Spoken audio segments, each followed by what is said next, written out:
Bonjour Johan, nous sommes ici à Rognac et je te remercie de m'avoir invité pour en parler, d'avoir invité Langeac Express, parce que c'est une très très belle expo et qui mérite d'être vue. Je vais te laisser un peu, enfin je vais te laisser pas un peu, mais présenter ton projet et puis nous présenter ensuite les artistes et ton travail à toi. Ah, c'est à toi. Eh ben, merci d'abord David d'être venu et pour ton intérêt. Donc voilà, l'espace existe depuis 3 ans officiellement avec une expo annuelle l'été. Le but du projet donc c'est de présenter de la peinture contemporaine et figurative et d'aller chercher des artistes qui sont ou émergents ou déjà connus autour d'une thématique. Donc chaque année, voilà, il y a un projet spécifique. La première année, c'était une exposition solo de Clément Davout, un artiste de Belgique. L'année dernière, c'était une exposition collective, donc c'était un plus gros projet avec une dizaine d'artistes. Et cette année, on est 4 artistes à présenter notre travail. Et la thématique, c'est autour de l'onirisme, du monde du rêve. Et Donc, ce qui est important, c'est que ton projet, c'est d'amener des artistes, alors, comme tu disais, émergents, et c'est une rencontre entre un public qui n'aurait pas accès, ou aussi bien du oui, côté des artistes que oui. aussi bien de la population. Puisque là, on peut dire qu'à Rognac, on est quand même bien, on est dans une zone rurale. On n'est pas dans une ville, on n'est pas à Langeac Oui. avec des centres d'exposition ou quoi que ce soit. Mhm. Bah, l'idée, alors c'est un peu voilà, une chimère, mais c'est la volonté aussi de ramener donc une peinture de qualité, des artistes qui sont donc déjà connus ou en tout cas qui ont parfois déjà une visibilité ou voilà une carrière et donc de faire se heurter, en tout cas se confronter, créer une rencontre entre des environnements pas forcément habituels, donc le monde rural, des personnes qui n'ont pas forcément la possibilité physique de se rendre à des expositions en ville assez loin ou même qui n'ont pas forcément la volonté de voilà, d'aller découvrir des lieux d'art qui sont parfois inaccessibles ou élitistes. Ici, l'idée, c'est au contraire de rendre la peinture à la portée de tous, accessible et dans un milieu où finalement rares sont les propositions aussi culturelles. Donc voilà, c'est un peu l'ambition première du projet. C'est ça. À savoir que ce projet maintenant, pour montrer quand même que c'est un projet vraiment de qualité et dans ce milieu-là, hein, c'est que tu es soutenu par la DRAC et d'autres, donc c'est quand même une reconnaissance de ton travail qui est entièrement bénévole, puisque du départ à la fin, tu t'occupes de tout et cette subvention vient un peu quand même t'aider parce que Mm. c'est très très compliqué sinon de pouvoir arriver à faire ça entre les assurances pour faire venir les tableaux et tout ce qui entoure un projet. Mhm. Alors l'idée en fait c'est que la direction régionale des affaires culturelles met en place des dispositifs chaque année pour des événements culturels. Là celui-ci donc ce projet de l'espace et cette proposition curatoriale s'inscrit dans l'été culturel 2023. Donc l'idée c'est aussi de faire bénéficier l'art à des publics éloignés on va dire des zones culturelles donc des villes hein, pour faire simple. Et donc, voilà, ce projet s'inscrit dans ce dispositif. Et effectivement, cette aide me permet aussi de pouvoir faire venir les œuvres ou d'aller les chercher, d'assurer, de mettre en place tout ce travail qui est quand même assez conséquent. C'est pas un projet associatif, hein, c'est ce qu'on appelle un artist run space. Ici, c'est mon atelier le reste de l'année. Et l'été, ça devient un lieu de diffusion pour notamment montrer le travail d'autres artistes que je trouve fantastique. Et donc voilà, ça se résume à ça. On va parler peut-être tout de suite, et la question, comme ça je n'aurais pas à la reposer, mais du Mhm. côté pratique. Ok. L'entrée est gratuite Oui, totalement, tout est gratuit. et les plages d'ouverture, pour voilà, s'il y a des gens qui Ok, nous écoutent. effectivement. Alors, le lieu est ouvert du mercredi au dimanche, donc de 16h à 19h, et sur rendez-vous aussi. Donc ça, il faut me contacter par Bon. mail ou au Je téléphone. mettrai les Ok, coordonnées. très bien. Je mettrai les coordonnées. Ok. Voilà pour la première partie. Est-ce que tu as quelque chose à rajouter sur la première partie? Et ensuite, on va parler des artistes que tu as fait venir dans la deuxième partie de notre rencontre. Donc chaque année, c'est une proposition. J'essaie d'avoir donc cette thématique, cette idée aussi d'avoir une proposition curatoriale autour d'un thème. Donc ça c'est important aussi peut-être parce que donc les artistes ne sont pas choisis au hasard. Ça, c'est un travail que je fais aussi avec Noémie Cursou. Noémie Cursou, qui est donc une doctorante en art et qui écrit en fait sur la peinture et qui était jusqu'alors aussi médiatrice au MAC à Saint-Étienne. Et donc Noémie Cursou m'accompagne aussi sur le temps très important de l'accrochage. Donc en amont, je vais sélectionner des artistes qui, selon la thématique choisie, vont avoir des échos, des résonances. L'idée, c'est vraiment d'arriver à créer quelque chose qui est homogène dans sa lecture. Voilà, on ne va pas sauter d'une œuvre à une autre n'importe comment. Il y a vraiment une narration qui est mise en place et un dispositif d'accrochage qui est censé être cohérent. Et donc Noémie Cursou m'accompagne dans ce projet. Et elle est aussi la personne qui écrit le texte chaque année. Il y a un texte qui vient aussi préciser la proposition plastique. Voilà. Merci. Merci à toi.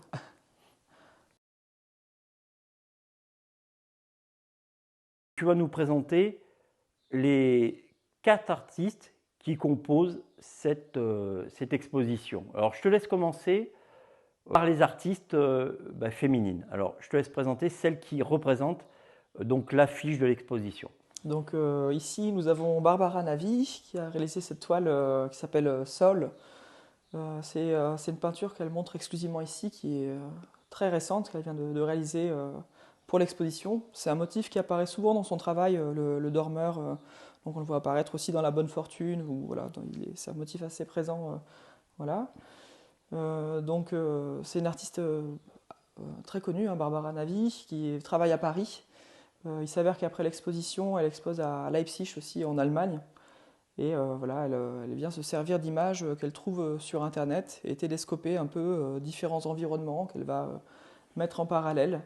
Et il y a toujours aussi cette thématique du rêve, ou en tout cas de la fièvre, de l'onirisme, de la nuit qui est omniprésent dans sa peinture. Voilà. Est-ce que tu veux rajouter quelque chose sur cet artiste?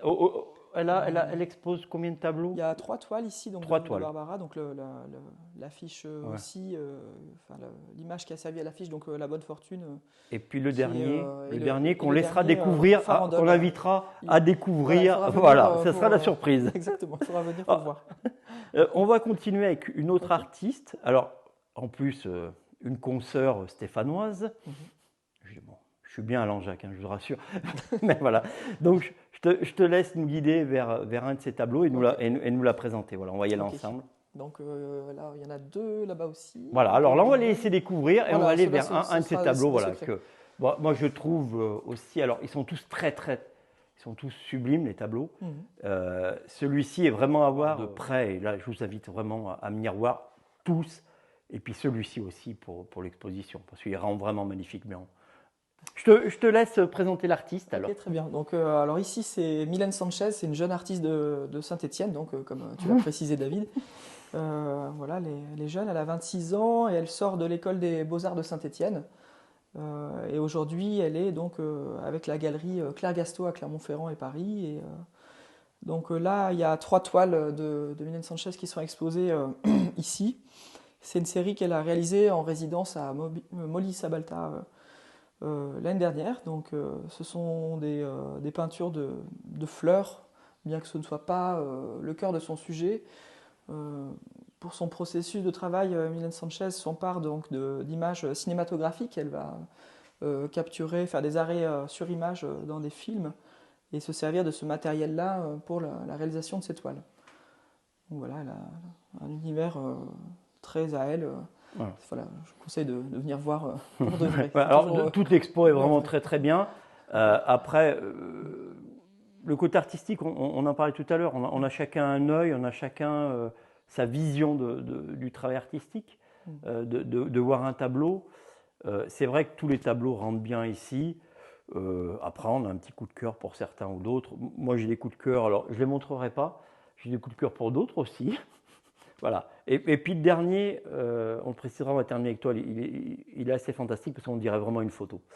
Je te laisse continuer sur un artiste masculin maintenant, donc je te laisse choisir entre les deux. Écoute, on peut aller vers cette toile, après elles sont toutes Voilà. aussi bien. Donc ici, donc, nous avons une toile, donc c'est une peinture sur bois, là il s'agit donc d'acrylique sur bois, de Jean-Charles Eustache, qui est un artiste clermontois, qui est aussi à la galerie Claire Gasto à Clermont et à Paris. Et donc son travail, lui, se situe autour aussi d'une imagerie mentale et aujourd'hui a tendance à aller aussi vers une pratique qui est moins figurative. Donc là, c'est des toiles qu'il a réalisées il y a une dizaine d'années, il y en a des un petit peu plus récents, donc il y a au total 6 petits formats. Donc déjà techniquement c'est pas la même chose, les autres tableaux sont des huiles sur toile, ici on est sur une acrylique. Je te laisse Dans le continuer. monde donc de Jean-Charles Eustache, il y a toujours quelque chose, en tout cas dans son iconographie, qui est de l'ordre un peu donc, de l'image mentale, ou en tout cas un rapport avec aussi des scènes un peu ambiguës. Donc ici ce tableau s'appelle The Big Sleep, et on ne sait pas vraiment si on a affaire à une petite fille qui dort ou si elle s'est endormie à jamais. Donc toujours un peu une ambiguïté comme ça, qui est intéressante. Et puis En visitant l'expo, ce tableau et d'autres, mais sur celui-ci, il est vraiment à voir de près parce qu'il est impressionnant dans le détail. On a l'impression que, c'est une, y a pas, on voit pas un trait de pinceau, quoi. C'est d'une finesse, très grande finesse, quoi. oui, oui, c'est vrai qu'il a une pratique extrêmement détaillée. Il faut savoir que Jean-Charles Strache travaille précisément que sur des tout petits formats et sur bois aussi, ce qui fait que ça aspire aussi complètement la lumière, la peinture. Il y a vraiment un rapport comme ça avec des toiles Et plus intimes quoi, que donc, des grands formats où on est plus dans... et il expose combien de toiles on Alors il peut y en a retrouver? 6 ici, du coup, de Jean-Charles Eustache. Ouais. Et donc on va aller voir le dernier, pas le dernier, puisqu'on n'a pas choisi du tout, c'était vraiment comme ça aléatoire de présenter les artistes qui sont d'égale valeur. Le dernier, tu vas nous présenter artiste, et je te laisse choisir la toile que tu vas nous présenter de cet artiste. Oui. Voilà. Puisque c'est toi. Hein. Oui, c'est ça. C'est Voilà, vrai que vu puisque comme c'est ça, toi, voilà. donc on peut parler de cette petite toile si Voilà. tu veux, David. Ouais. Donc, je ne sais pas si je parle vraiment de ça, mais enfin, en tout cas, voilà, dans cette proposition aussi, moi, en tant que je suis curateur donc du lieu d'art, mais je suis aussi artiste peintre, et je travaille aussi cette thématique de l'onirisme à travers une peinture de paysage. Et donc, cette toile, donc c'est un petit format qui met en scène un paysage avec une rivière. Bon, enfin, on peut le voir assez facilement, je On pense peut que c'est... reconnaître un coin de je le souhaite en Langeac. tout cas. Voilà, tout à fait. Mais qu'est-ce que je peux dire sur cette toile si ce n'est qu'il y a un travail autour, moi, il y a un travail omniprésent sur la lumière, en fait. C'est vraiment... Enfin, je me sers du paysage un peu comme prétexte. L'idée, c'est vraiment d'aller chercher des lumières et d'aller chercher comment la représenter. Et ici, c'est par un moyen extrêmement économe, c'est-à-dire qu'il y a juste le fond de la toile qui est donc ce dégradé des bruns foncés, des terres de sienne vers des orangés qui suggérerait une sorte de lumière un peu crépusculaire. Et il y a simplement une sorte d'aplat bleu qui vient à la fois signaler le ciel et la rivière. Voilà. Et avec deux, trois éléments, très peu de choses, on peut voir des rochers apparaître des formes d'arbres. Le reste est imaginaire. Quoi. Il est, alors, je répète, tous les tableaux sont très très bons, on a une exposition de très grande qualité.